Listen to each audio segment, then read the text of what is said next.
Attardons-nous un peu sur ce recrutement. Vous voyez, Laporta a parlé bien sûr à Jesse Bissou. Ouais, il dit, nous t'avons recruté pour ton talent, mais sache que jouer pour le FC Barcelone n'est pas facile.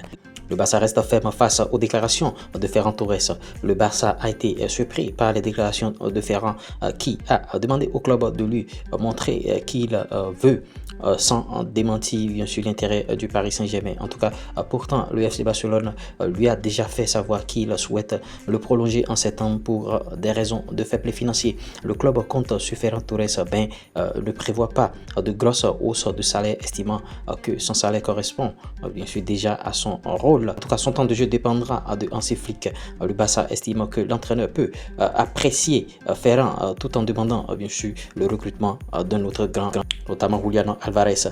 Concernant le Paris Saint-Germain, la position est claire.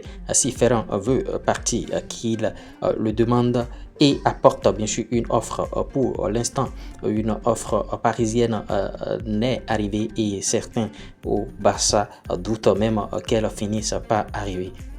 C'est désormais officiel sans doute, Marc-André ter Stegen devient un joueur de l'Ajax d'Amsterdam. D'autant que Hansi Flick a fait des déclarations. Il dit, nous avons utilisé Lamine Yamal comme un faux neuf. En tout cas, oui, on l'a fait une ou deux fois. Nous avons bien sûr Adeyemi et Gordon qui peuvent aussi jouer facilement ce poste. Mais nous verrons bien lors de la saison.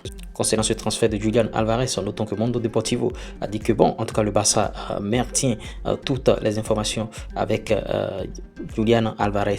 Oui, malgré la convocation bien sûr reçue par le FC Barcelone sur le dossier d'Alvarez, le Barça continue d'avancer. En tout cas, pour rappel, les agents de Julian Alvarez prévoient de venir bien sûr au FC Barcelone. Notons que l'attaquante brésilienne Caroline a officialisé son départ de Manchester City pour s'engager avec le FC Barcelone et elle s'est déjà engagée, Caroline.